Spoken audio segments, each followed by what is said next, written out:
Started. We'll start off today here with our 2-inch brush and some blue and white. And of course I just put a little bit of clear gel and white at the top. There. Of course you know how the brush is sometimes a little dirty, especially mine. So that's why it kind of looks a little bit gray. Not that that's going to be a big deal at all. I don't think it'll change anything. There. All right, so we'll just drop in our very beautiful light sky. We'll have some clouds today, but not a whole lot.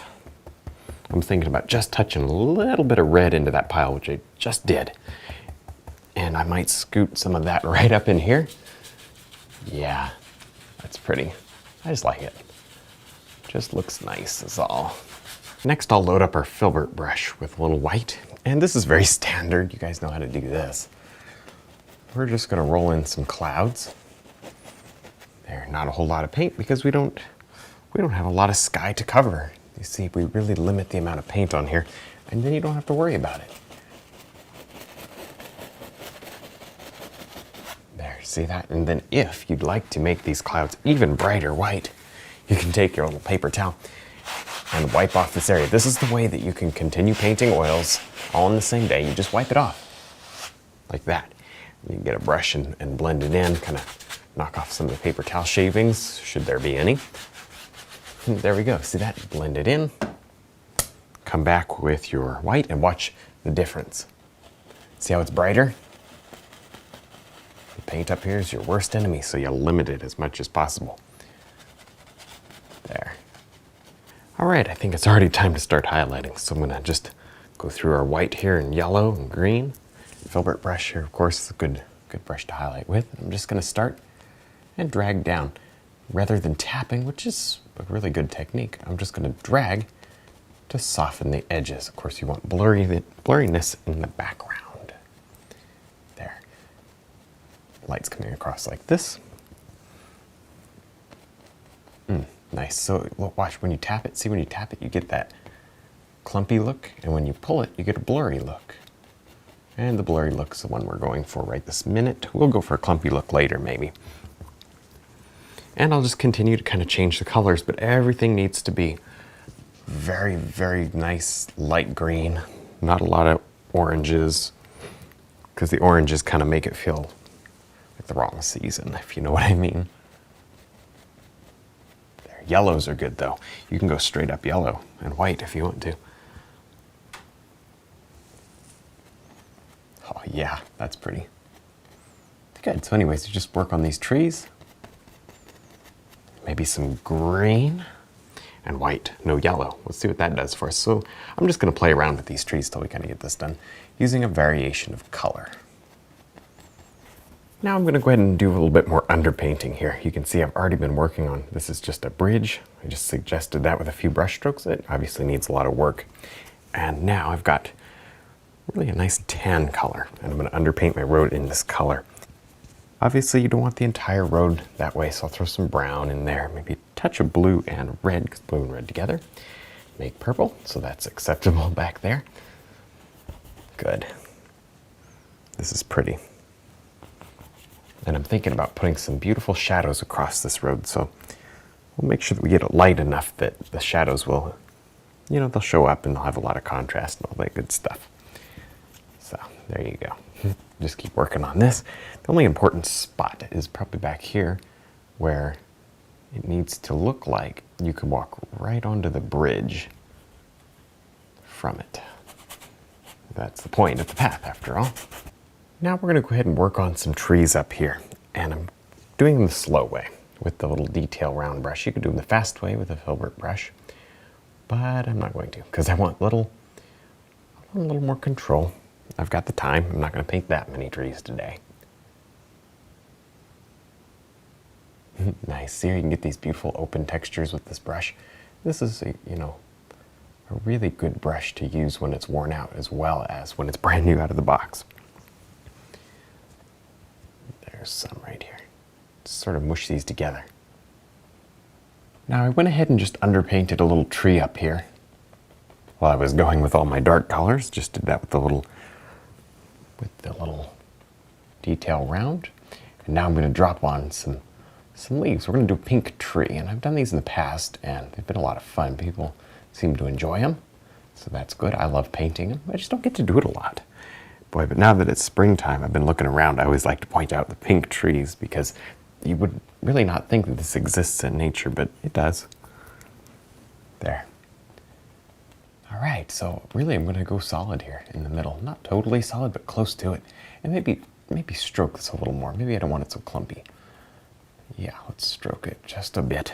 Good. And when you pull a brush stroke, what that does is it blends and feathers your object out. I don't care if a little bit of that brown gets in. I certainly don't want it to become muddy though. There we go. Of course, we'll highlight all this, make it just that much better. Now I'm going to go ahead and layer on some leaves to this tree. And I'm doing it now with the detail round brush. And because we smushed this in with the filbert for the most part, we have a lot of paint kind of worked well into the canvas. So now we can layer over a highlight, or even 2 or 3, with a softer detail round without having any muddy issues. Now if you go to do this with a filbert brush, you'd have to put on a lot more paint. You can do it, and you may want to, but for now I'm just going to stick to this because I don't have to use as much paint. And I like that because it allows me to get more highlight than I would otherwise be able to get. There, we'll go right up here. And then we'll kind of finish up maybe with a couple more midtones and a couple of highlights, but it's all the same exact thing, just different color. So maybe a bit over here. There you go. I sort of darkened it a touch. All just a variation of pink. There. And that's fine. That looks good, but you got to go in with the really light areas as well. There. You can use pure white because it'll mix with the paint that's already down. Now I'm going to do something which I have done in the past. I don't know if I've done it with you guys, but I'm going to paint in some lily pads. These are actually a lot of fun. They're not so hard, actually. You'd think, oh, painting a lily pad's hard. No. Oh, we did paint lily pads. Remember that? Remember that water lily painting? There were a few lily pads in that one. Okay, so we definitely have done them together, which is cool. But now we're going to do them small and in a landscape, so fun. This is going to be really fun. I just indicated a couple of quick and loose reflections, nothing big. And now I'm just coming in mostly with the darks, but with light as well, midtones. And we definitely need some color right here. Good. So now I'm going to build on this, just adding little bits of green. And you can kind of work, don't work too fast, don't work too slow, kind of work at a nice pace, getting little lily pad shapes. So you can't rush this too much. You can do it a little bit, not too much, because what you're trying to accomplish is making a bunch of little shapes that all kind of look like something, but without spending a ton of time trying to do it. And of course, each one should try to at least touch the next one. That way you don't have anything that stands out. Like little rocks, how sometimes we'll paint rocks and by accident, if you're not careful, you can get them that look like that. Anyway, we don't want that. I guess a lot of words to try to say, just don't get them symmetrical. Make sure each one touches another. You can come in with the light first and then the dark, or the dark and then the light. Doesn't make a whole lot of difference with this. Maybe as they come forward, they get just a touch larger.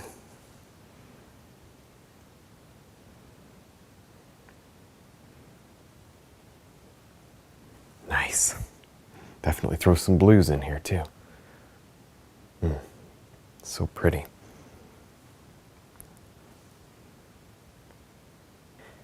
Now I'm just going to brush on a little bit of blue here, and that will help to kind of create a little bit of a reflection of the sky in the water here, especially where it's moving very quickly out in that open area.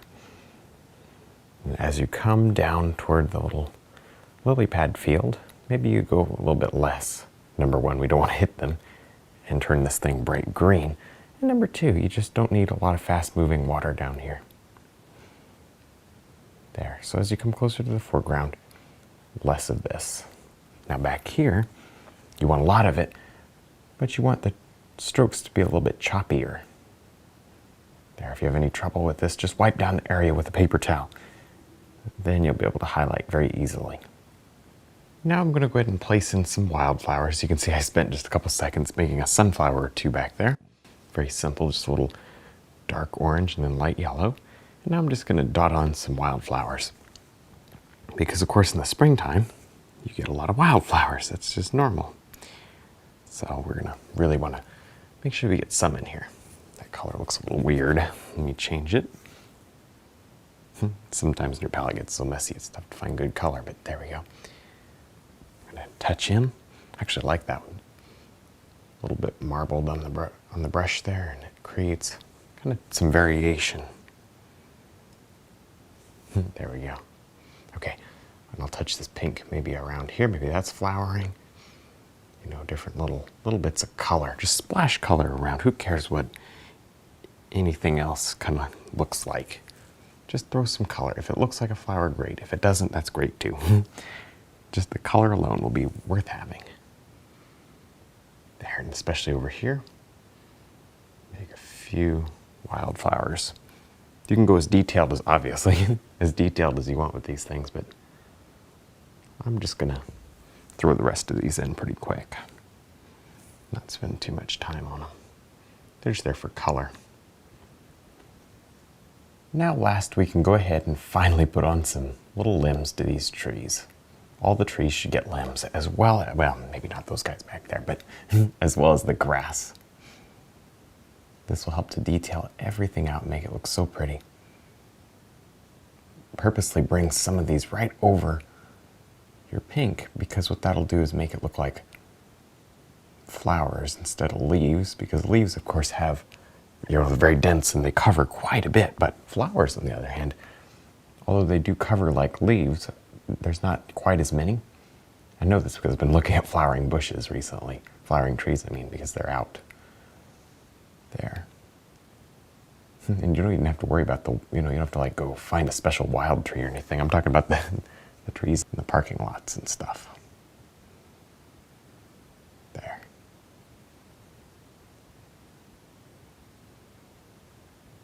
Nice. Okay, so I'm just going to keep doing this over and over again until I have satisfied with the level of detail. Also slide right down here, same color.